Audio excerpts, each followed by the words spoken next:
Hi, everyone, and welcome to Humanity as Organism Thrives on World Unity Week. This is the Convergence Room that Dr. Tom Macklin and I are running, and we've just been having such fun all week. We have the most amazing presentations and discussions and aha moments, and I know this is about to be one of them. So I'd like to introduce Brian Berman. So Brian has a number of things that he does, but the one that I'd like to talk about is he is a sculptor. He's an artist, and an artist with really a passion for peace and peacemaking. And behind him is his creation, the Holos. And you'll find out more about that. Brian will talk more about that. But he's also working with One Humanity Institute and has done a lot of peacemaking work. And Brian, we so appreciate that because as a collective, journeying to peace and just leading into this age of peace and unity, that's both a privilege and it's such an honor to have people to do it. So thank you for your work. Thank you for hosting this session, and I want to welcome you all. And Julie and I have a long history together around my art for peace, and we were part of a what we called a peace pod, like peas in a pod. And we created Ojai as an international city of peace together, and based upon the Holos design, representing our one humanity.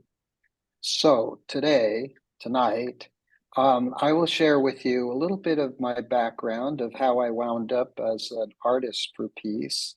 And I have a small video, also short video to share about Holos appeared one morning in my meditation. And I have some very inspiring slides to show you and a little story about creating a movement in Ojai for planting peace poles.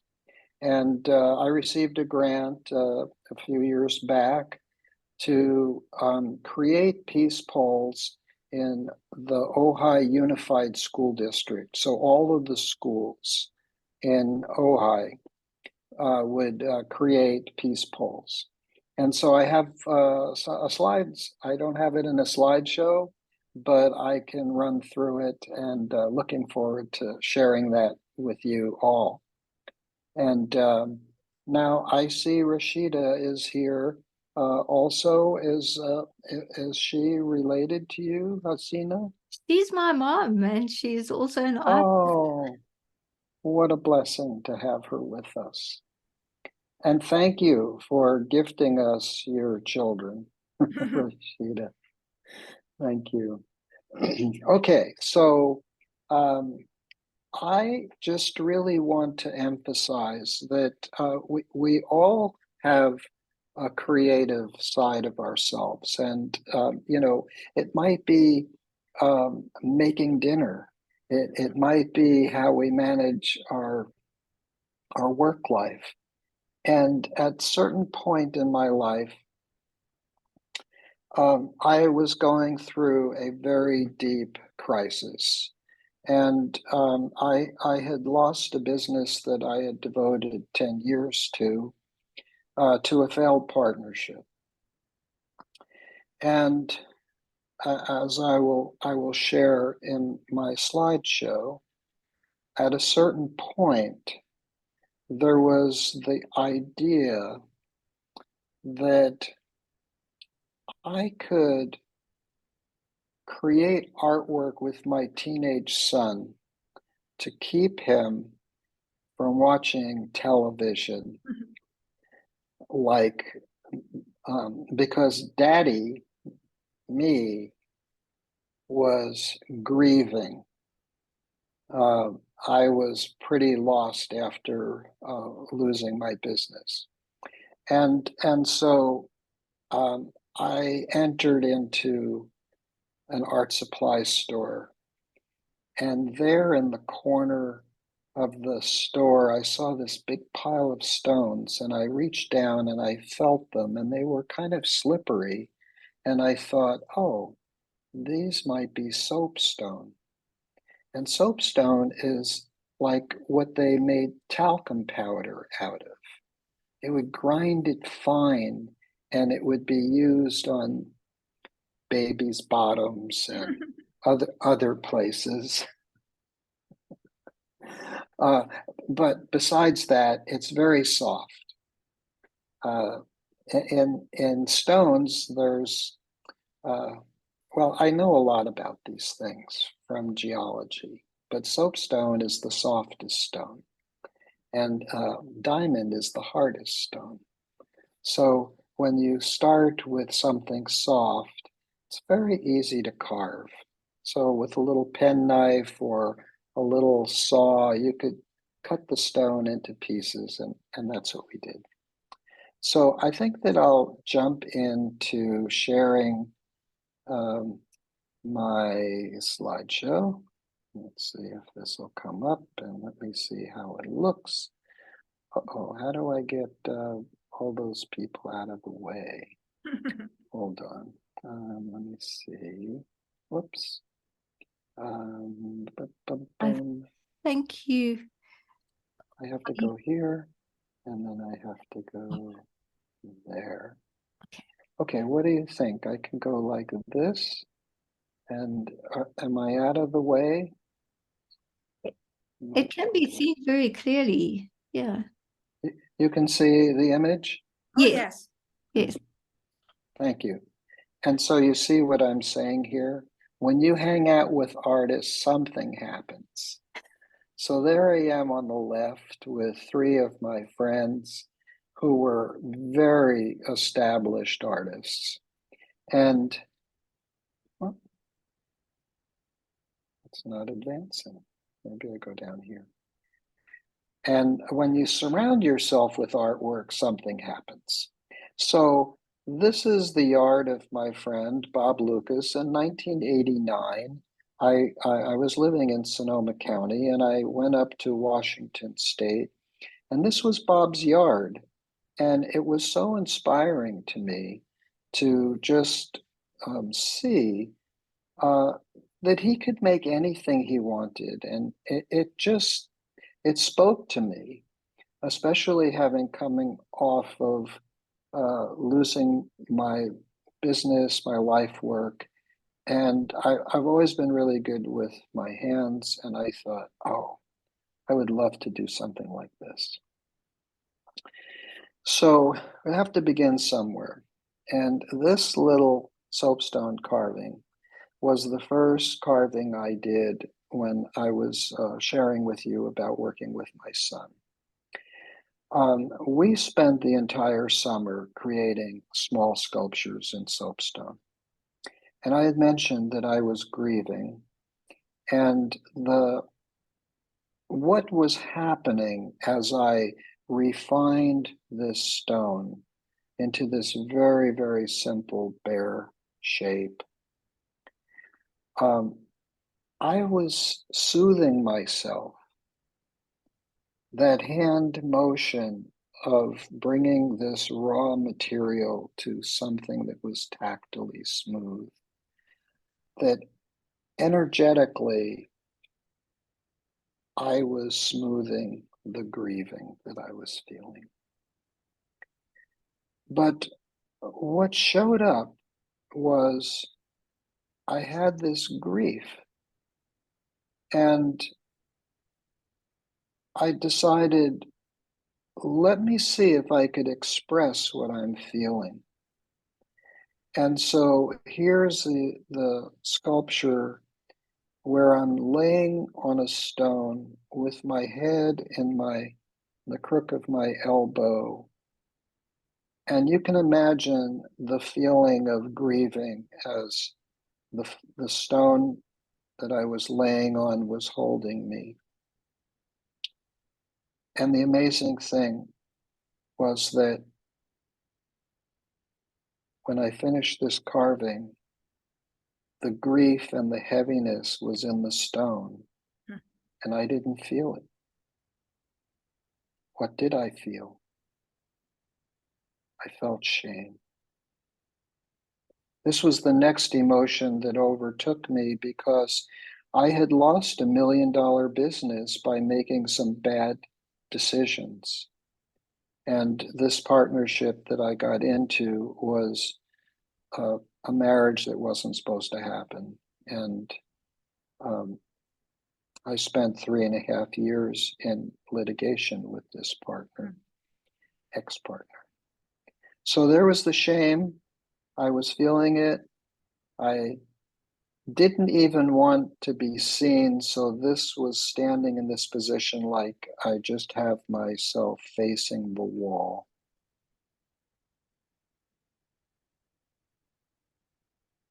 So I see there's something in the chat, but I don't know if I can go to it just yet. Okay. I was just saying that I love the feelings that something as cold as stone can convey through the energy of you as the sculptor. It's just amazing. Yeah, so I didn't know that this was like something within me that was like the peeling of the onion, and all of a sudden I got to the layer that was sculptor because I was still finding my way, which many people refer to as a midlife crisis. I was in midlife. I didn't know how to move forward. I didn't want to be in business ever again.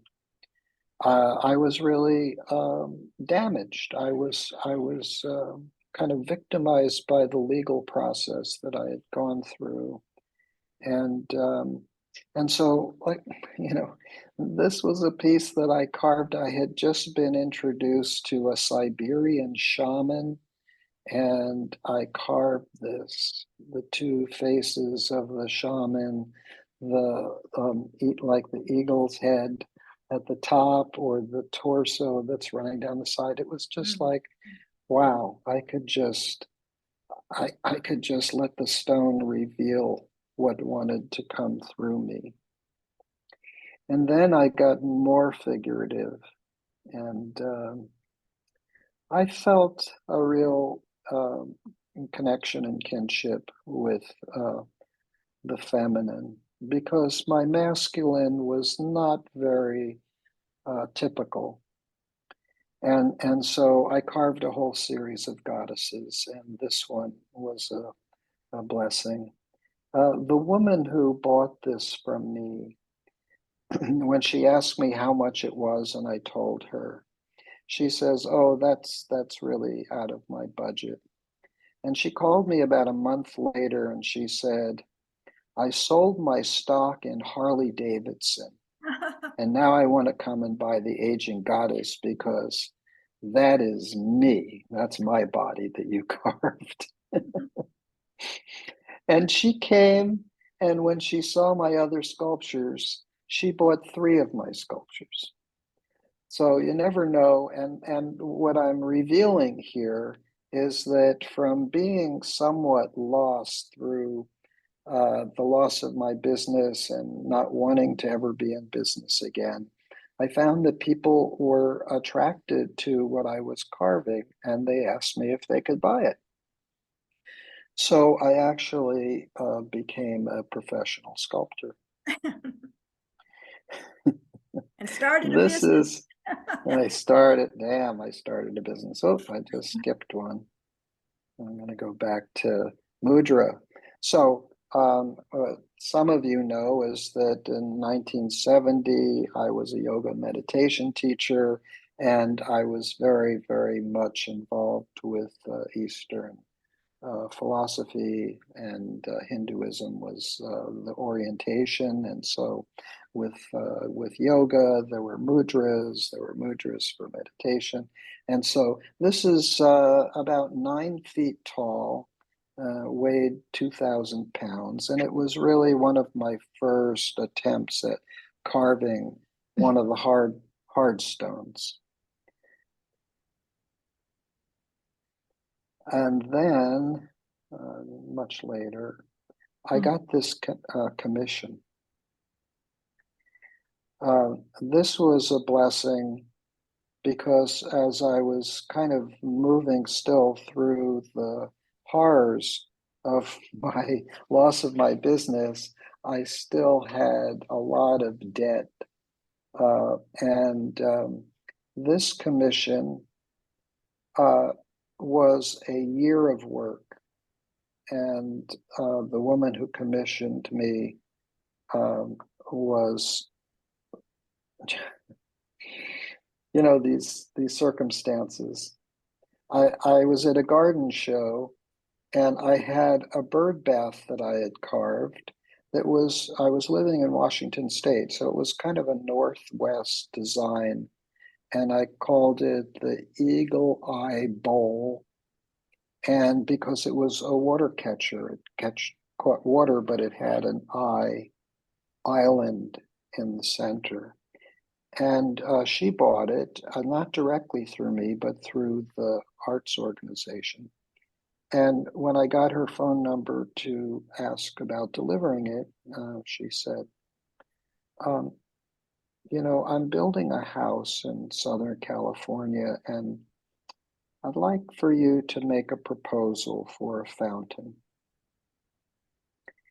So this was the rendering. The tall native woman, she didn't want faces. She really didn't want to define the mood. Whenever she looked at it, she could make it her own impression. And she wanted a child, but she didn't want the child connected to her body. She wanted separation.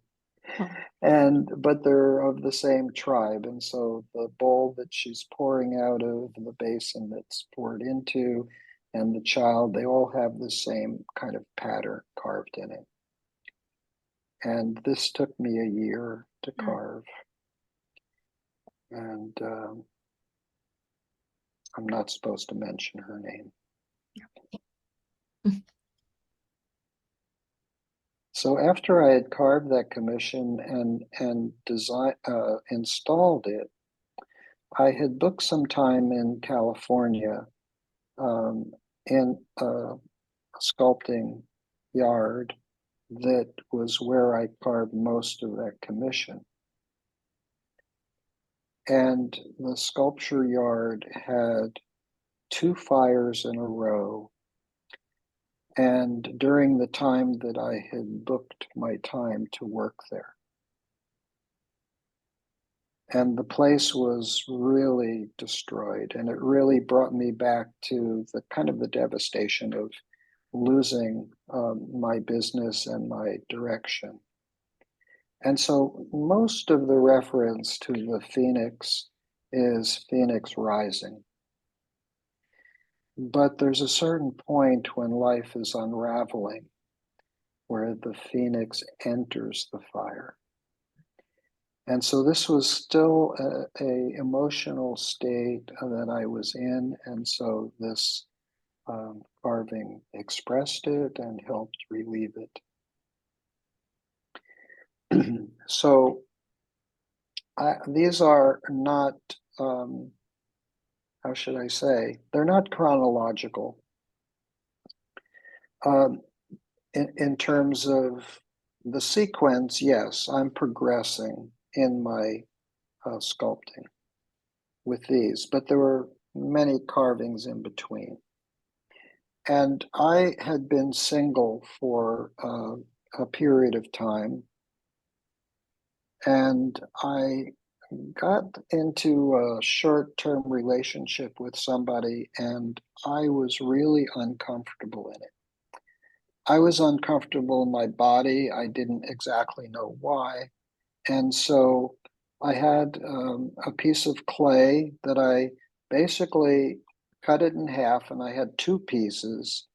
And the first piece, I basically made a mock-up of that top stone piece.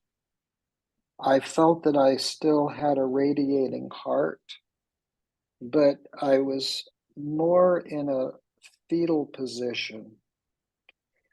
And the reason that I carved the head to the side at the time was to just express how uncomfortable these feelings in my body were. Then later one night, I grabbed the other piece of clay and I started just pushing without thinking about it. I was just kind of letting my body direct the movement on the clay. And at one point, I looked at it and I said, "Oh, it's a pregnant torso." So there on the table in front of me was the top piece in clay, and there I had the second. And almost instinctively, I picked up the top piece and I put it on top. And I said, "Oh my God, it's a rebirth totem."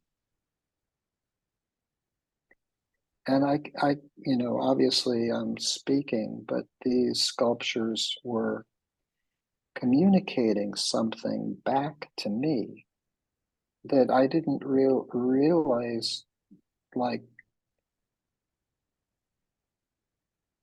what was evolving, what was transforming. It's almost like I was just being directed.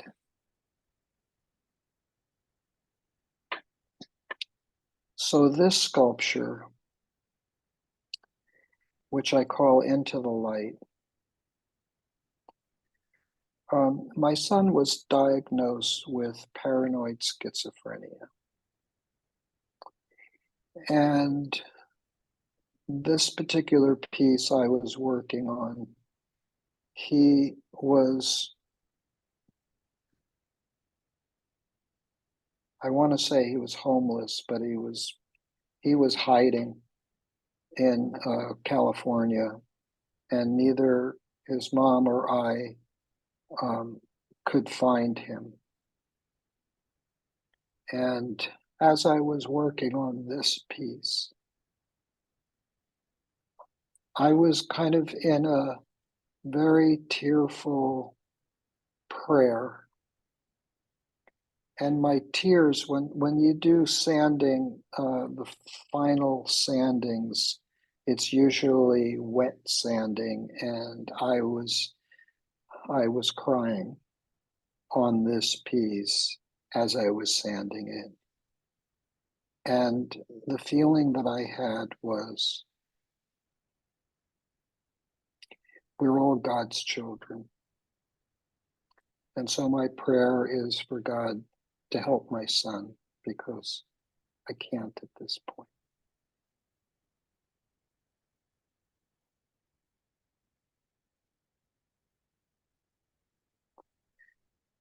So I really liked the idea of, if I could put a hole through a stone, it really would represent to me the possibility of a portal, an opening.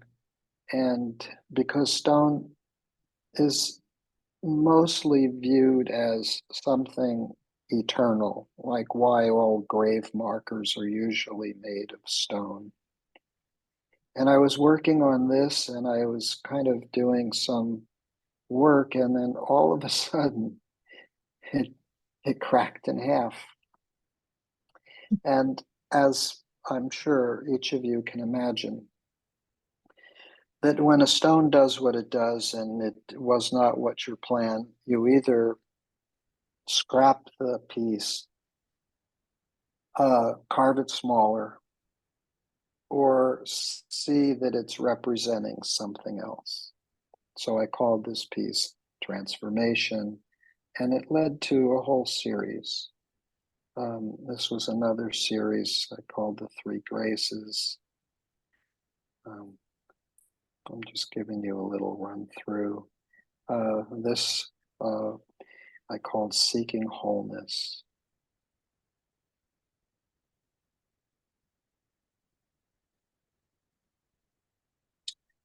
Now, this was a pivotal sculpture for me. Um, I had lived on a piece of land for about 5 or 6 years with a man in his 80s, and I had purchased a manufactured home on his property. I built a studio, and he wrote me into his will as a life tenant. And at a certain point in that fifth, sixth year, a neighbor approached him to buy the land from him. And he had an appraiser come, and the appraiser said, well, you know, your property is worth much more if you don't have a life tenant on it. And I got evicted. He took me off of his will. It was a deep hardship for me because I really loved this old guy. He was like a father to me. I couldn't really understand it. And I did learn, if any of you know the Buddhist meditation practice of Tonglen, I learned that directly by breathing in his anger and sending love to him. So that was a little sidebar story of the healing journey. But at one point I thought, oh, because I had to move, and it was going to be a massive move because I had collected an enormous amount of sculpting stone because I was teaching. And I thought, if there's only one more sculpture that I make in my life, what do I want it to be? And I said, I want it to be the I am presence within each of us. Well, what would that look like? And so I was just in contemplation, and I happened to be in a room that had an old door with a keyhole that was for what we call a church key, which has a round opening at the top and then a slot. And I looked at it and I said, oh, that's a head on a body. That's my design for the I am. And so I carved it out of limestone. And I got commissions. People just said, I want one. I want one. And so and this is a period of time where I had gone to Germany. I was co-facilitating a Jewish-German reconciliation project. I met my beloved wife, Lisa, there, and I began to carve in Berlin. And I carved a whole series of I am sculptures. Then I wanted to express integration. And what could I do in stone? Oh, well, I can carve different shapes and different textures and represent that this is an integration. And I did a whole series of these. And then I got humorous. I called this Holier Than Thou. I wanted to open this cube of stone up. And this was probably one of the most exciting pieces out in the sun, because it kept casting a changing shadow through these holes in the solid stone.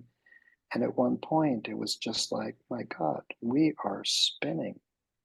The earth is turning. And this sculpture revealed that to me. And so it was just another beautiful aha experience. Okay, so here's another I am, soham, I am that. Here's another I am.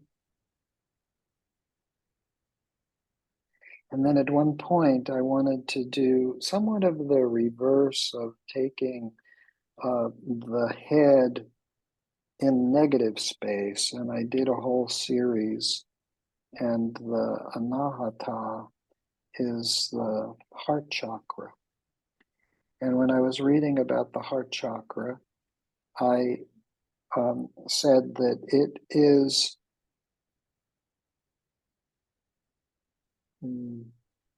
it's sending out the vibration of love without percussion or friction. Like most sound is generated by percussion or friction, but not the heart chakra. Chakra just radiates love. And so if you look at the gap, it's like a tuning fork. And the void, I can speak to this group of people because I sense your alignment. So in Eastern philosophy, the creation story that I had heard was that out of the void came the Om vibration, which everything manifested from. This is my interpretation of the creation myth from the East. And here I had created an example of the void sending out the vibration through that gap and creating the whole universe. I would say for the next 4 to 6 weeks, I was in another state, not a geographical state, but an internal state of what a blessing that I would receive that kind of inspiration from creating an artwork like this. Well, I brought it home. I showed it to Lisa. I said, I think that I'm done. The simplicity of this sculpture design, I don't think that I could top it. I don't think that I need to even pursue anything more. This is it, especially with that epiphany that came with it. And my beloved Lisa said, well, why don't you make big ones? So here was the first. And I started calling them Genesis because it was like, oh boy. The Eastern creation story that I shared, and then the more Judeo-Christian Genesis. So it was like a beginning, a new beginning for me. And then I wanted to cast my glass sculptures, and so I found a studio in the Czech Republic, and I brought my waxes that I wanted them to cast for me. And this was in 2007. This was that one that I was holding up in the air, was the spiral sun. And then here is Genesis in glass. This was my very favorite glass casting. And here was the other one that I brought. Guardian was a sculpture that I carved after visiting the memorial to the murdered Jews of Europe in Berlin. Public art. And I carved this as a shield of protection. And then I started carving or sculpting gateways. and I ams. And here is a Genesis that I had the honor of exhibiting in the Louvre. I was representing the United States, and this was my sculpture for peace and reconciliation. And then I started carving, moving more towards the toroidal forms. And this I called manna, because if that light wouldn't come and descend, we wouldn't have any food to eat. We wouldn't be nurtured. We wouldn't live. And so I did a whole series of manna sculptures. And then this was another real beauty, light fall. And here's a gateway in glass. I think that was one of Julie's favorites. And this was a design that Lisa and I had carved our wedding bands to have this double spiral with the light in the middle that we're the keepers of.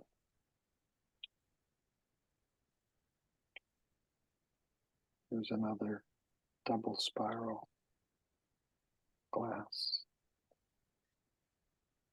And then I carved this granite peace portal. So I took that design of the Genesis and I turned it upside down and I said, when you approach a peace portal and you have that narrow gap, you can't bring all of your baggage with you. And so I carved this and I kind of simulated that you were walking up a pyramid to approach the gap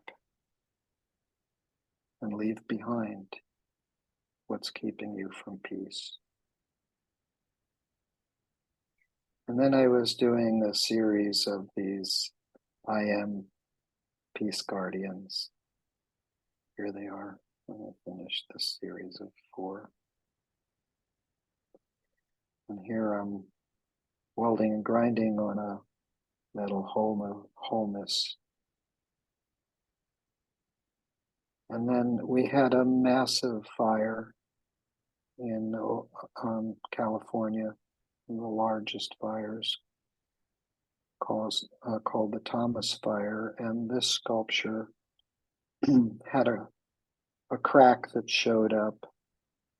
And the theme of this piece, Born of Fire, was Leonard Cohen's song Anthem, where the crack lets the light in.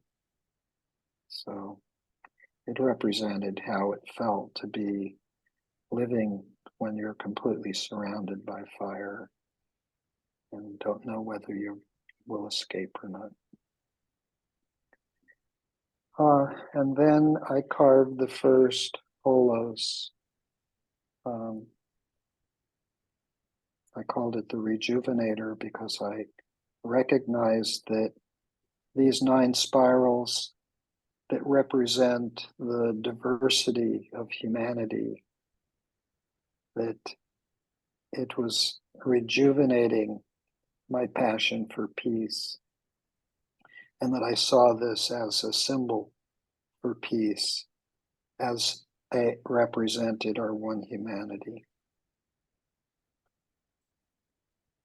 And then I began designing the same torus with the 9 spirals with 3D metal printing.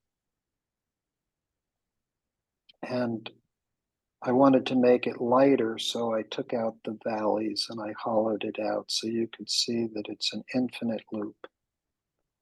As some of you have seen the pendant that I wear, Julie is wearing. And here is the 0 point where the clockwise and counterclockwise, when they nest together, they balance the energy creates 0 point energy. And as a meditation practice, when I hold them, I'm balancing the grounding, spiraling direction, which is to me more masculine, and the counterclockwise direction, which is a releasing of energies, which to me is more feminine. And so when I hold them together, I am balanced. And this is the oneness where we're all part of the totality. I have to go a little bit faster. And this beauty, spiral portal, I'm making another version of this right now here in Poland. And so I'm going to stop this, and I'm going to open up another quick video, and then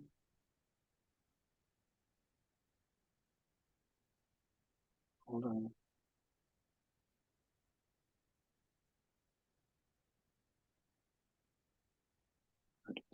Would you like me to share? Or oh, okay. I have it now, Okay. and this is short, and then I want to show you this amazing peace pole project. Okay. So,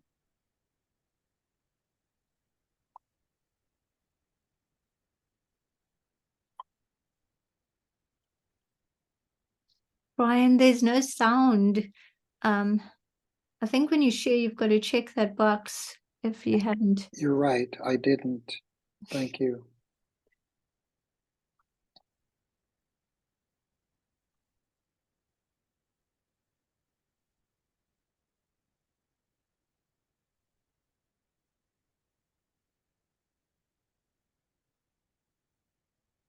Let's go back and try that again.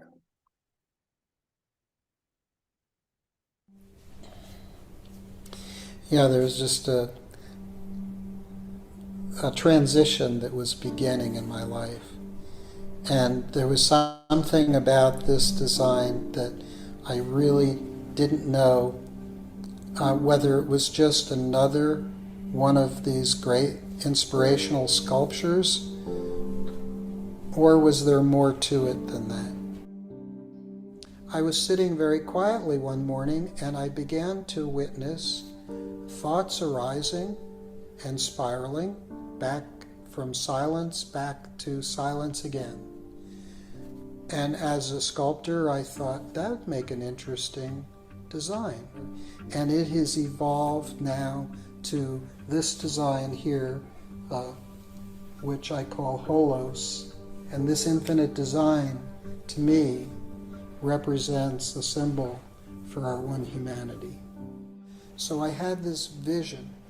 The vision was that I could generate my city being a city of peace, just from the work that I can do here. And that if my city could do that, then any city could do that. And so I envision people becoming ambassadors for peace and bringing about their cities into this state of cities of peace. All of this body of work that I refer to as art for peace is now moving me forward into a peace builder.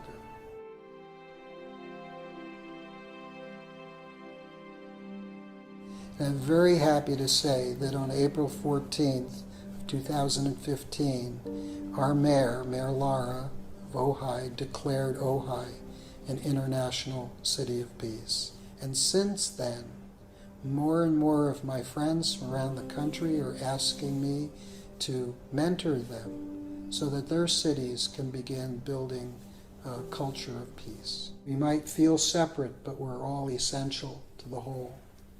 We're all connected at the source.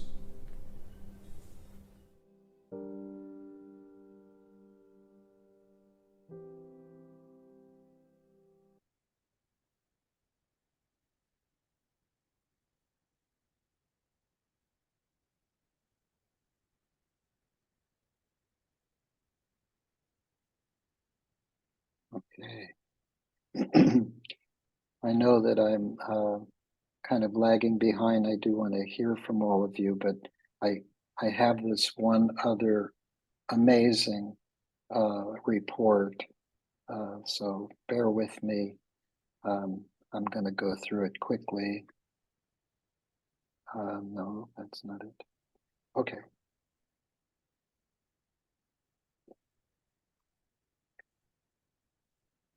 So I'm just going to read this. So I got this grant to make these peace polls for all of the schools. And when we left, I turned it over to a beautiful artist friend, and she was currently working with the San Antonio Elementary School. And she said, "I'm so incredibly proud of what they have accomplished. With the guidance of their principal, the fifth grade students took characters from comics and children's books and adapted them to write their own scripts so they would be appropriate for each grade level. Then they presented them with their stories as an opening to the conversation. What peace means to me. Each grade level came up with their own mini paper version of a peace poll.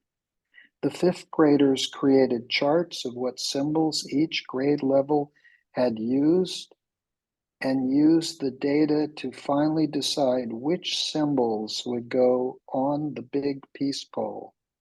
This way, the whole school was involved. This week, we transferred the drawings onto the poll, and they created the peace poll program for Earth Day when they planted it in the ground, and all students participated.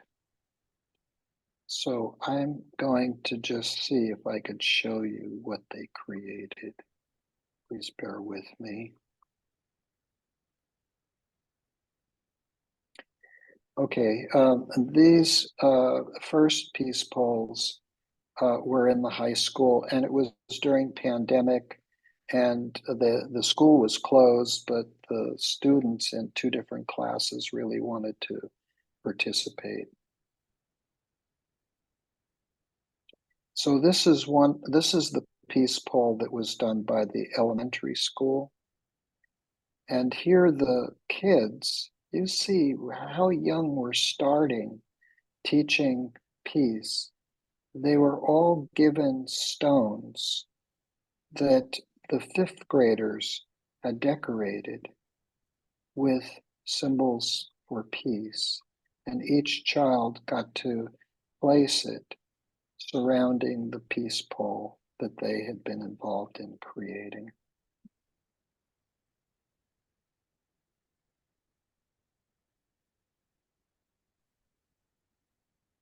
And then this was the junior high, the middle school created these. And here I was working with them, transferring their designs to the pole. And then my dear friend Marianne painted it. And one of their teachers was killed in a car accident. And we also made this peace pole in honor of her. Okay, so I am going to stop all that I was showing and sharing, and thank you for your great participation in letting me share my story as a peace builder. And Julie was really part of the team that when I wanted to create cities of peace, she said, "Oh no, there's already an international city of peace. We don't have to just reinvent the wheel." And so we became the 99th International City of Peace. And now there's over 400 of them. So it's a bottom up grassroots movement. And so, you know, even if our whole work was creating peace poles, if that was it, that's what's manifesting. And just to, I mean, the incredible, like, can you imagine? I mean, were uh, the lower grade school. I'm so impressed by that. Yeah, Brian, Julie, go ahead. can I mean, there's so much about your sculpture work and seeing the progress of your artistry as, therapeutic, as inspirational, but, to actually see your artwork getting better and better and, just more sublime. But what's interesting about, just a quick thing about the cities is that, yes, there's going on 400 International Cities of Peace. I think yesterday or today is the launching of a Happy Cities movement. And the fact that you're talking about peace poles is that Fumi, I think we all know who Fumi is, this most wonderful person who has been working with peace poles around the world, and the peace pole or the peace project in Japan. And I'm part of this World Unity Week. Is my prayer as a subtle activist is that a lot of these, just like you said, not inventing the wheel. If there's a Cities of Peace, if there's now a Happy Cities and a Peace Pole Cities, that like projects come together and merge and in all the other categories, because now seeing what was displayed this week is dizzyfying, but there's many things that can merge or come together and bring their goodness. So I don't want to use this as a platform, but I think you understand what I'm saying, that part of this week hopefully is that people find each other and deepen the field. Yes. Thank you. Thank you, Julie. And I see a hand up. Would you like to share with us? Brian, I just want to say that you, in spite of all that you've been through, you exude such peaceful energy. And I have two questions and a challenge for you. So my first question is, if I wanted to start sculpting on a small scale, where would I start? Okay, the first thing is that probably the easiest material to begin with would be clay. Mm-hmm. Because the clay is so malleable, and if you already have an idea of what you want to create, then the clay will cooperate. A stone not necessarily will cooperate. So working in clay, and what you wind up doing is you either self-express in whatever the forms are that you create in clay, and if you want them to be more permanent, then very often they have to be hollowed out or thinned so that they can be fired in a kiln. And there are many places in community, I don't know what city you live in, but that offer those services. So that's a possibility. And if you are attracted to carving stone, then as I said, the very softest stone is called soapstone. And you could carve it with a little hand file or with a pen knife. It really can very quickly move towards what you want to express. Was there a second question? Yes. What is glass casting? It's very expensive, glass. And let me just say this, and this might sound very funny.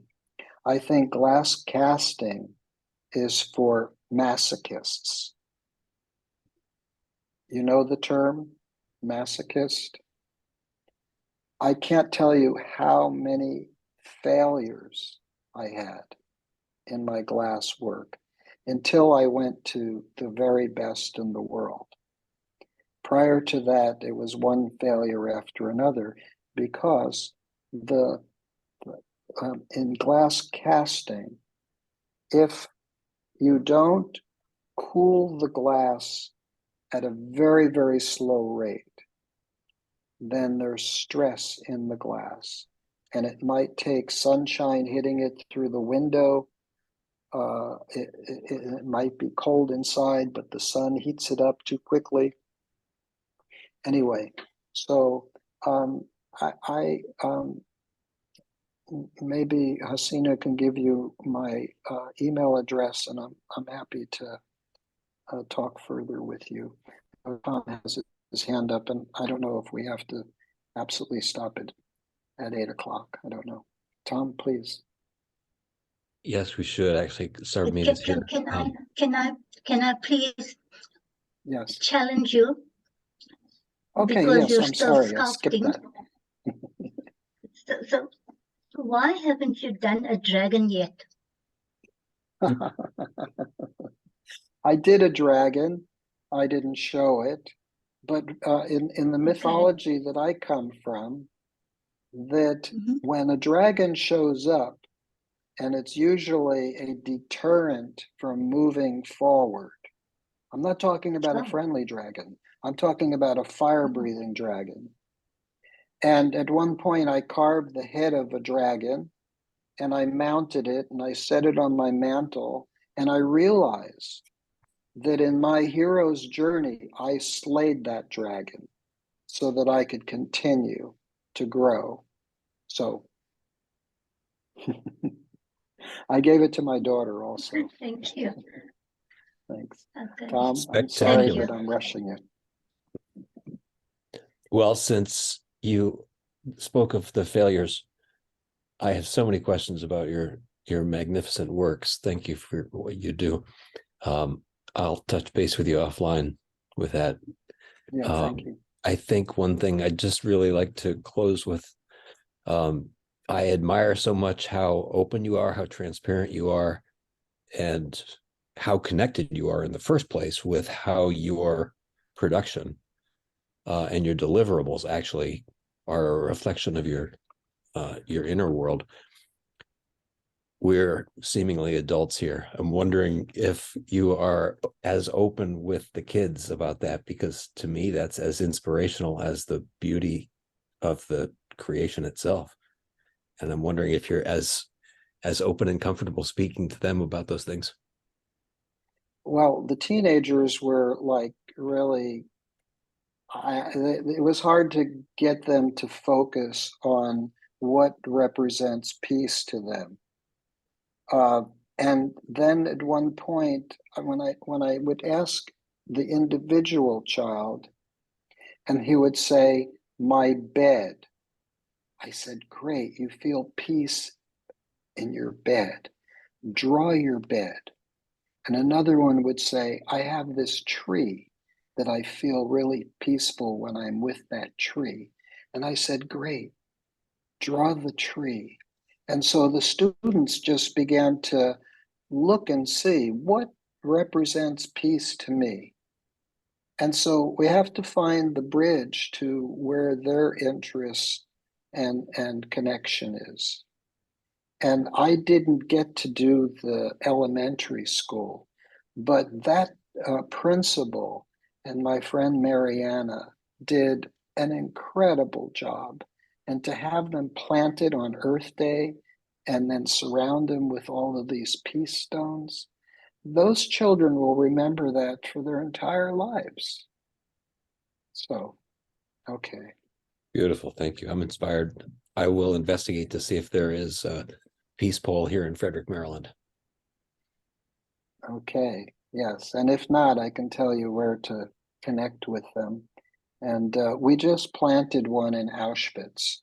So, we had 8 different languages on it, and the people who represent the May Peace Prevail, it's their grandfather, and they came from Japan to plant the peace pole. I'm sorry that I'm running on. I know that you have another program to offer.